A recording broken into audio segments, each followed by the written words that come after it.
नमस्कार। प्रभा साक्षी news network के खास कार्यक्रम जनगण मन में आप सभी का स्वागत है। संसद का शीतकालीन सत्र शुरू हो चुका है। दोनों सदनों का पहला दिन हंगामे की भेंट चढ़ गया।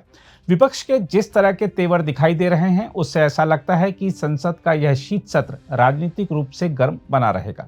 देखा जाए तो सरकार ने इस सत्र के लिए जो विधायी कामकाज तय किया है, वह तो किसी न किसी तरह पूरा हो जाएगा, लेकिन चिंता इस बात की है कि जनता के असल मुद्दों का क्या होगा।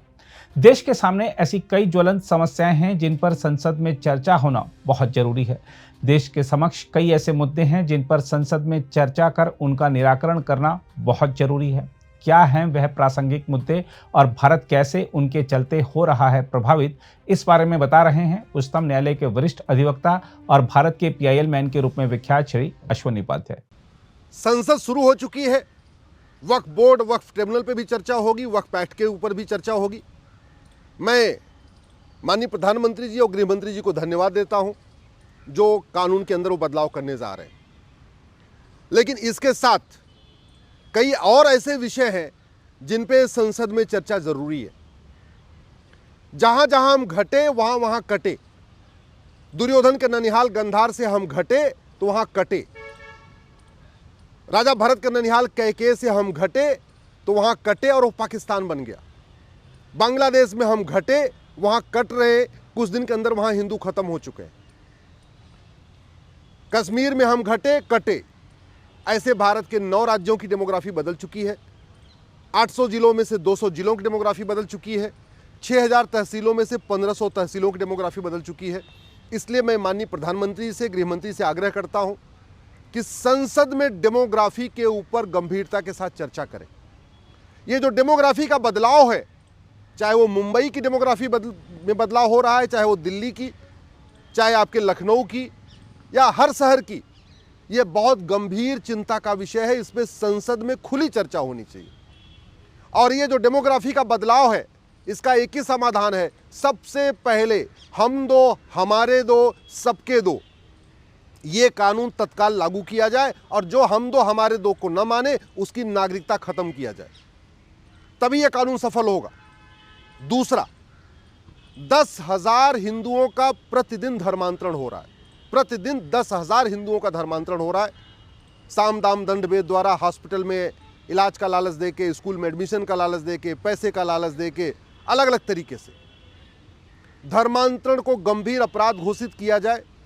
जो भारतीय न्याय संहिता बनी है उसमें धर्मांतरण के ऊपर एक चैप्टर डाला जाए और धर्मांतरण कराने वालों और उनके मददगारों के खिलाफ NSA, UAPA, वेजिंग वॉर, देशद्रोह और गैंगस्टर एक्ट लगाने के लिए सभी राज्य सरकारों को लिखा जाए। ये व्यवस्था तत्काल करने की जरूरत है। भारत की डेमोग्राफी बदलाव में जो तीसरा कारण है वो है घुसपैठ। जब 2017 में मैंने PIL फाइल किया था तब 5 करोड़ घुसपैठी आ चुके थे। अभी तो लगभग ये 6 करोड़ के आसपास हो चुके हैं। और NRC लागू करने से पहले जरूरी है कानून कठोर बनाया जाए। सबसे पहले घुसपैठ को राष्ट्र की सुरक्षा के लिए खतरा घोषित किया जाए। घुसपैठ को देश की एकता अखंडता के लिए खतरा घोषित किया जाए। घुसपैठ को एक अप्रत्यक्ष युद्ध घोषित किया जाए, इनडायरेक्ट वॉर घोषित किया जाए। घुसपैठ को संगठित अपराध घोषित किया जाए और घुसपैठ को देशद्रोह घोषित किया जाए। जैसे ही संसद में ये 5 प्रस्ताव पास हो जाएंगे, पूरे देश की पुलिस घुसपैठियों और उनके मददगारों पे NSA, UAPA, वेजिंग वॉर, देशद्रोह और गैंगस्टर लगाना शुरू कर देगी।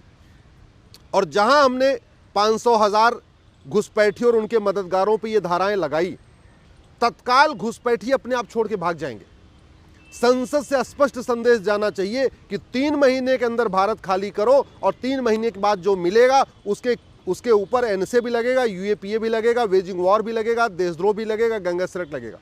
मैं गारंटी के साथ कहता हूं 80% घुसपैठी अपने आप भाग जाएंगे जिस दिन संसद से प्रस्ताव पारित हो गया। चौथा जो सबसे बड़ा खतरा है जिसके कारण हिंदू घट रहे हैं वो है ड्रग जिहाद। लब जिहाद तो चल ही रहा है, लैंड जिहाद तो चल ही रहा है। ये जो ड्रग जिहाद शुरू हुआ है ये बहुत ही खतरनाक है। स्कूल में, कॉलेज में बड़े प्लान्ड वे में हिंदू युवाओं को और हिंदू युवतियों को ड्रग बांटी जा रही है। बड़े टारगेट करके उनको दिया जाता है, ड्रग दिया जा रहा है, उनको नशेड़ी बनाया जा रहा है और ड्रग में नपुंसकता की दवाई मिलाई जा रही है। नतीजा ये हो रहा है वो बीए बीएससी बीकॉम जब तक करता है, ड्रग एडिक्ट हो जाता है और उसके बाद वो लड़का या लड़की कहती है हम तो शादी नहीं करेंगे। हिंदुओं की संख्या घटने का जो सबसे बड़ा कारण है, पहला कारण है जनसंख्या विस्फोट, दूसरा कारण है घुसपैठ, तीसरा कारण है धर्मांतरण और चौथा कारण है ड्रग जिहाद। नशा तस्करों को फांसी देने के लिए कानून बनाना बहुत ज़रूरी है, फास्ट ट्रैकिंग करना ज़रूरी है, जल्दी जल्दी मुकदमा हो इसके लिए नार्को पॉलीग्राफ ब्रेन मैपिंग कानून बनाना ज़रूरी है। और पांचवा जो लव जिहाद चल रहा है, स्वाभाविक सी बात है, लव जिहाद पे कुछ राज्य सरकारों ने कानून बनाया है, धर्मांतरण पे कुछ राज्य सरकारों ने कानून बनाया है, लेकिन इस समस्या राष्ट्रीय है।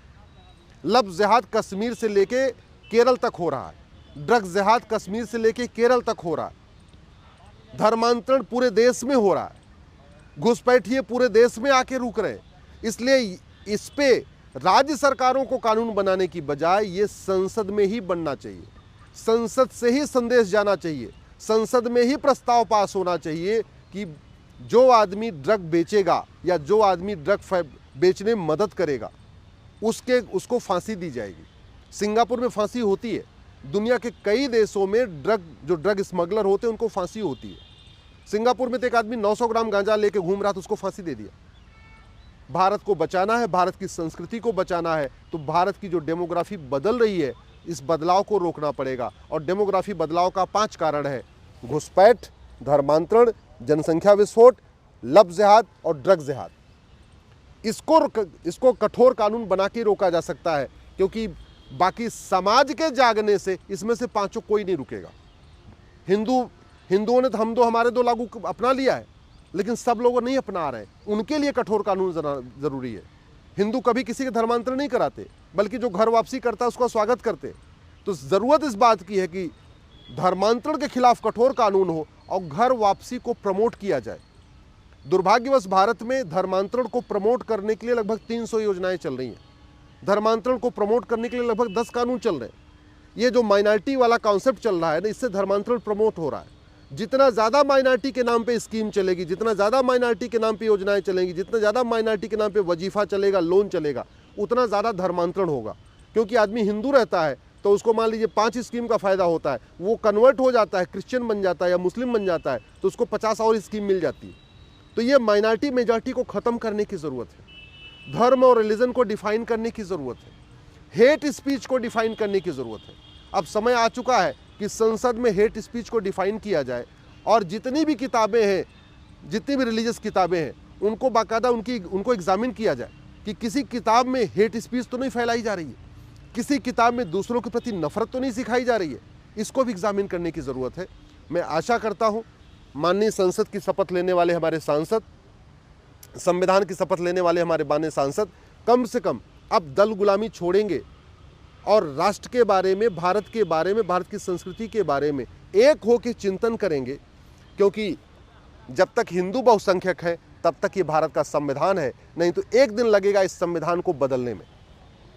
जब तक हिंदू बहुसंख्यक है तब तक भारत में लोकतंत्र है, जब तक हिंदू बहुसंख्यक है तब तक लोगों को फ्रीडम ऑफ रिलीजन है, जब तक हिंदू बहुसंख्यक है तब तक भारत में सबको बोलने की आज़ादी है, लिखने की आज़ादी है, सोचने की आज़ादी है, अपनी पसंद से अपने वस्त्र पहनने की आज़ादी है। जब तक भारत में हिंदू बहुसंख्यक है तब तक लोगों को अपने पसंद का रोज़गार करने का अधिकार है, तब तक अपने पसंद का व्यापार करने का अधिकार है। जब तक भारत में हिंदू बहुसंख्यक है तब तक लोगों को राइट टू फूड है, राइट टू स्पीच है, राइट टू इक्वलिटी है, राइट टू जस्टिस है, राइट टू लिबर्टी है, राइट टू कल्चर है, राइट टू कस्टम है। जब तक हिंदू बहुसंख्यक है तब तक भारत में समता, समानता, समरसता है। जब तक हिंदू बहुसंख्यक है तब तक भारत में वसुधैव कुटुंबकम की भावना है। जब तक हिंदू बहुसंख्यक है तब तक जननी जन्म भूमि स्वर्गादिप गरियसी की भावना है। जब तक हिंदू बहुसंख्यक है तब तक सर्वमंगल मांगल्य शिवे सर्वार्थ साधिके की भावना है। जब तक हिंदू बहुसंख्यक हैं तब तक ही सबका साथ सबका विकास है। इसलिए हिंदू न घटे, भारत की डेमोग्राफी न बदले, जितनी बदल चुकी है ये धीरे धीरे ग्रेजुअली ठीक हो, इसके लिए संसद में चर्चा होनी चाहिए। और मैंने तरीका वही बताया, सबसे पहले आपको 5 कानून बनाना पड़ेगा, आपको जनसंख्या नियंत्रण कानून बनाना पड़ेगा, धर्मांतरण नियंत्रण कानून बनाना पड़ेगा, घुसपैठ नियंत्रण कानून बनाना पड़ेगा, आपको ड्रग के खिलाफ कठोर कानून बनाना पड़ेगा, लव जिहाद के खिलाफ कठोर कानून बनाना पड़ेगा।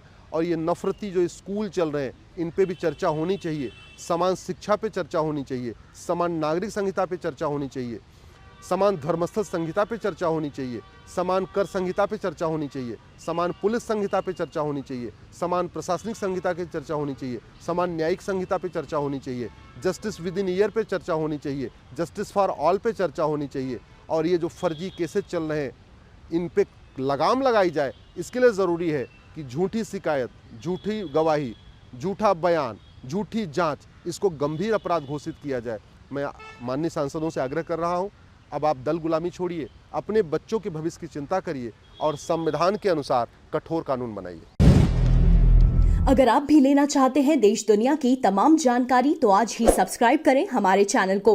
साथ ही नीचे दिए बेल आइकन को जरूर दबाएं ताकि हर अपडेट आप तक पहुंच सके।